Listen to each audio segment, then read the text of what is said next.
அகிலம் டிவி நேயர்களுக்கு வணக்கம். இன்றைய பிரதான செய்திகள். முதலில் தலைப்புச் செய்திகள். சிக்கலுக்கு உள்ளாகும் டிஜிட்டல் சேவைகளுக்கான 18% வரி விதிப்பு விவகாரம். கிளிநொச்சியில் டிப்பர் வாகனம் மீது காவல்துறையினர் துப்பாக்கிச் சூடு. மீண்டும் புதிய வரியை அறிமுகப்படுத்தும் அரசாங்கம். தேவாலயம் ஒன்றின் மீது இனம் தெரியாத நபர்கள் கல்வீச்சு தாக்குதல். ஆயுதம் தாங்கிய படையினருக்கு அழைப்பு, ஜனாதிபதி ஆடுற விசேட உத்தரவு. தமிழகத்தை உலுக்கிய கோர விபத்து, 3 மாணவர்கள் உயிரிழப்பு, இழுத்துச் செல்லப்பட்ட பாடசாலை பேருந்து. மூட நம்பிக்கையால் 5 பேர் எரித்து கொலை, அதிர்ச்சி ஏற்படுத்திய சம்பவம். செம்மணியை குற்றப்பிரதேசமாக அறிவிக்க வெளிவந்த ஆதாரம். டெக்சாஸ் வெள்ளத்தில் 27 சிறுமிகள் உட்பட 100 பேர் உயிரிழப்பு. வாகன இறக்குமதி தொடர்பில் வெளியான அறிவிப்பு. தொடர்பான விரிவான செய்திகள். திருத்தப்பட்ட சுங்கவரி விதிமுறைகள் நடைமுறைப்படுத்தப்பட்டதை தொடர்ந்து இலங்கைக்கு பொருட்களை வழங்குவதை நிறுத்தி வைப்பதற்கு அலி எக்ஸ்பிரஸ் மற்றும் தேமு தளங்கள் எடுத்ததாக கூறப்படும் முடிவை நிவர்த்தி செய்ய பொது நிதி குழுவின் தலைவரும் நாடாளுமன்ற உறுப்பினருமான ஹர்ச டி சில்வா 2 தீர்வுகளை முன்மொழிந்துள்ளார். ஒன்று, நாடாளுமன்றத்தில் பேசிய டி சில்வா இந்த விவகாரம் குறித்து விரிவாக விவாதிக்கப்பட்ட போதிலும் அரசாங்கம் இதற்கு எந்த தீர்வையும் வழங்க தவறிவிட்டது. இதனால் பல வாடிக்கையாளர்களுக்கு சிக்கல் ஏற்பட்டுள்ளது என்று குறிப்பிட்டுள்ளார். அதன்படி சிறிய இறக்குமதிகளுக்கு பொதுவாக $50 குறைவானதும் இறக்குமதி வரிகளை வசூலிக்காமல் இருப்பது குறித்து அதிகாரிகள் பரிசீலிக்க வேண்டும்.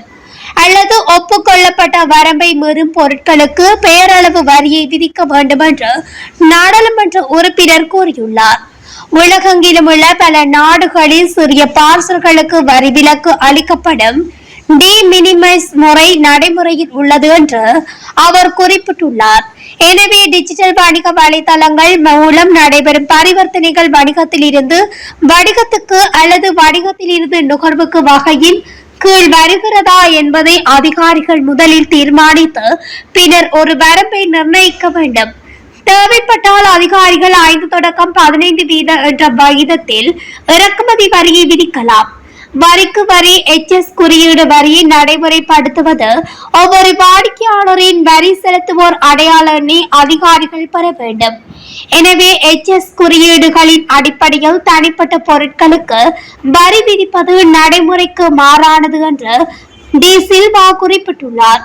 மேலும் வரி விதிக்கும் முறையை எளிமைப்படுத்துவதன் மூலமும் மாற்றத்தின் நோக்கத்தை வேறுபடுத்துவதன் மூலமும் இலங்கையில் பட்ஜெட் கப்பல் போக்குவரத்து தொடர்பான தற்போதைய முட்டுக்கட்டைகளை தீர்க்க முடியும் என்றும் ஹர்ச டி சில்வா குறிப்பிட்டுள்ளார். கிளிநொச்சியில் டிப்பர் வாகனம் ஒன்றின் மீது காவல்துறையினரால் துப்பாக்கிச் சூடு மேற்கொள்ளப்பட்டுள்ளது. குறித்த சம்பவம் நேற்று இரவு இடம்பெற்றுள்ளது. கிளிநொச்சி தர்மபுரம் காவல் பிரிவுக்குட்பட்ட கல்லாறு பகுதியில் பயணித்த டிப்பர் மீதே இவ்வாறு துப்பாக்கிச் சூடு நடத்தப்பட்டுள்ளது. இரவு 9:30 மணியளவில் மணல் ஏற்றிய டிப்பர் வாகனத்தை புளியம்பொக்கனை சந்தியில் வைத்து காவல்துறையினர் மறித்து சோதனை செய்ய முற்பட்டுள்ளனர்.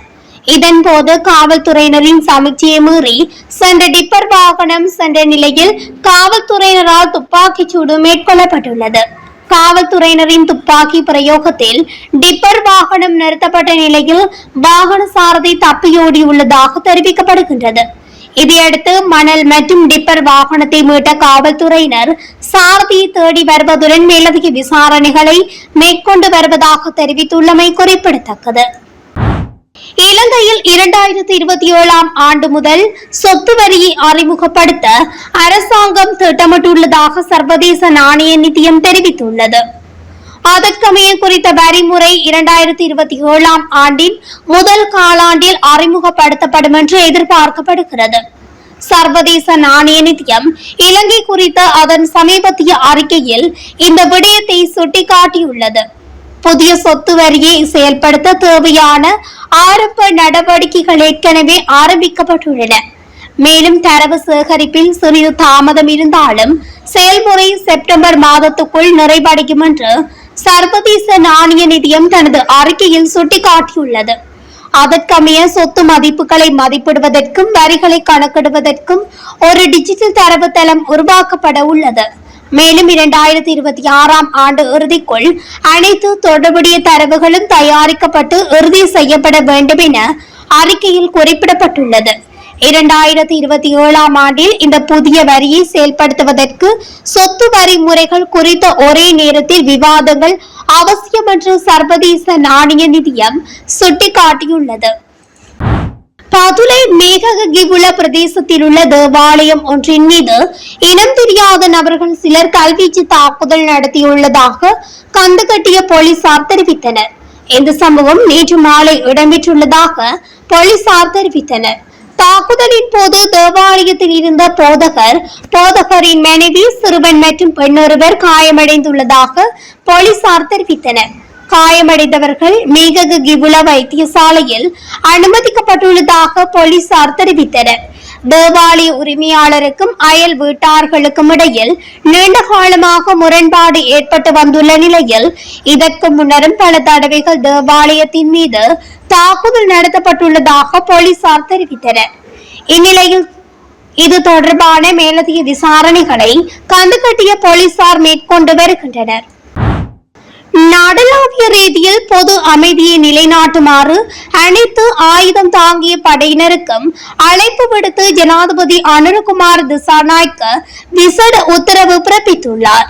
இந்த உத்தரவு குறித்து ஜனாதிபதி அறிவித்துள்ளதாக சபாநாயகர் ஜெகத் விக்ரமரத்ன நாடாளுமன்றத்தில் இன்று தெரிவித்துள்ளார்.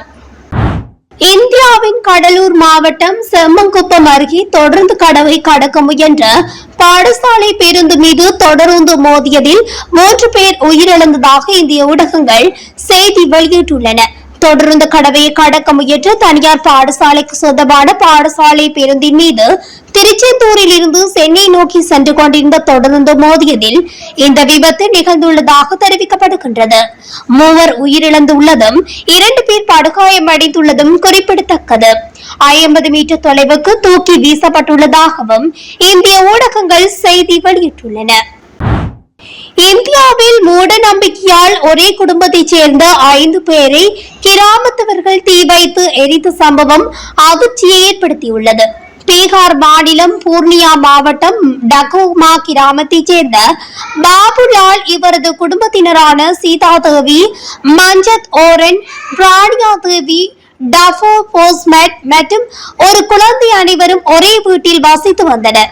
இதனிடையே பாபுலால் குடும்பத்துடன் சேர்ந்து மாந்திரீக வேலையில் ஈடுபடுவதாக அந்த கிராமத்தைச் சேர்ந்தவர்கள் நம்பியுள்ளனர். பாபுலால் மாந்திரீகத்தால் கிராமத்தில் அசம்பாவித சம்பவங்கள் நடைபெறுவதாக மூட நம்பிக்கையில் மூழ்கியுள்ளனர். இந்நிலையில் கிராமத்தினர் அனைவரும் சேர்ந்து நேற்று பாபுலால் வீட்டுக்கு சென்றுள்ளனர். அங்கு பாபுலால் மற்றும் அவரது குடும்பத்தினர் மொத்தம் 5 பேரை கொடூரமாக தாக்கி கொலை செய்துள்ளனர். பின்னர் 5 பேரின் உடலையும் அதே வீட்டில் வைத்து தீ வைத்து எரித்துள்ளனர். இந்த கொடூர சம்பவத்தில் ஒரு குழந்தை மட்டும் உயிர் தப்பியுள்ளது. தகவல் அறிந்த போலீசார் விரைந்து வந்து கொல்லப்பட்டவர்களின் உடல்களை மீட்டு பிரேத பரிசோதனைக்கு அனுப்பி வைத்தனர். இந்த கொடூர சம்பவம் அப்பகுதியில் அதிர்ச்சியை ஏற்படுத்தியுள்ளது. செம்மணி புதைக்குழியில் அவதானிக்கப்பட்ட மீட்கப்பட்ட மனித எச்சங்கள் மற்றும் சூழ்நிலைகளின் அடிப்படையில் அதனை குற்றப்பிரதேசமாகவே கருத வேண்டும் என சட்டத்தரணி KS ரத்னவேல் தெரிவித்துள்ளார். சிதிலங்கள் நில மட்டத்தில் இருந்து 1.5 அடி தொடக்கம் 2 அடி ஆழத்திலேயே புதைக்கப்பட்டுள்ளன என்றும் புதைகுழிக்குள் பல அசாதாரண சூழ்நிலைகள் காணப்படுகின்றன எனவும் அவர் கூறியுள்ளார். செம்மணி புதைக்குழியில் நேற்றைய தினம் 12 நாள் அகழ்வு பணி இடம்பெற்றிருந்தது. மேலும் புதிய பகுதியிலும் அகழ்வு பணிகள் இடம்பெற்று வருகின்றன. கண்டுபிடிக்கப்பட்ட 80 தொகுதிகள் நில மட்டத்தில் இருந்து 2 அடி ஆழத்திலே புதைக்கப்பட்டிருக்கின்றன. இது சாதாரணமாக மரியாதையுடன் நல்லடக்கம் செய்யப்பட்ட இடமாக தெரியவில்லை. மாறாக சடதியாக புதைக்கப்பட்டது போல் காணப்படுகின்றது. சிறுவர்களின் 80 தொகுதிகளும் காணப்படுகின்றன. இது மிக பெரும் சர்ச்சையை தோற்றுவித்திருக்கிறது. எனவே முகத்தோட்டத்தின் அளவில் நிச்சயமாக குற்றம் நடைபெற்ற இடமாகவே இந்த புதைக்குழி காணப்படுகிறது என்று குறிப்பிட்டுள்ளார். அமெரிக்காவின் டெக்சாஸ் மாநிலத்தில் ஏற்பட்ட திடீர் வெள்ள அனர்த்தத்தில் சிக்குண்டு உயிரிழந்தவர்களின் எண்ணிக்கை 100ஐ கடந்துள்ளது. உயிரிழந்தவர்களில் 27 சிறுமிகள் மற்றும் பணியாளர்கள் அடங்குவதாக குறிப்பிடப்பட்டுள்ளது. இந்த அழுத்தத்தில் பலர் காணாமல் போயுள்ள நிலையில் அவர்களை தேடும் பணிகள் 4வது நாளாக தொடர்ந்து முன்னெடுக்கப்பட்டு வருவதாக அமெரிக்க அதிகாரிகள் தெரிவித்துள்ளனர். நாட்டின் வாகன இறக்குமதியை கட்டுப்படுத்த எந்த முடிவும் எடுக்கப்படவில்லை என்று இலங்கை மத்திய வங்கி தெரிவித்துள்ளது. சில ஊடக அறிக்கைகளை மறுத்துள்ள மத்திய வங்கி இந்த விடயத்தை தெளிவுபடுத்தியுள்ளது. அந்த வகையில் வாகன இறக்குமதியை கட்டுப்படுத்துவது தொடர்பாக மத்திய வங்கிக்கும் திரைசேரிக்கும் இடையில் கடித பரிமாற்றம் எதுவும் இடம்பெறவில்லை என்றும் மத்திய வங்கி தெரிவித்துள்ளது. நாட்டின் வணிக வங்கி அமைப்பில் கிடைக்கும் டாலர் இருப்புகளில் இருந்தே வாகன இறக்குமதிகள் செய்யப்படுகின்றன. எனவே வாகன இறக்குமதியின் போது வெளிநாட்டு இருப்புகளை பாதிக்காது என்றும் மத்திய வங்கி குறிப்பிட்டுள்ளது. இத்துடன் அகிலம் டிவியின் இன்றைய பிரதான செய்திகள் நிறைவடைகின்றன. தொடர்ச்சியாக செய்திகளை அறிந்து கொள்ள அகிலம் டிவி ஊடகத்துடன் இணைந்திருங்கள்.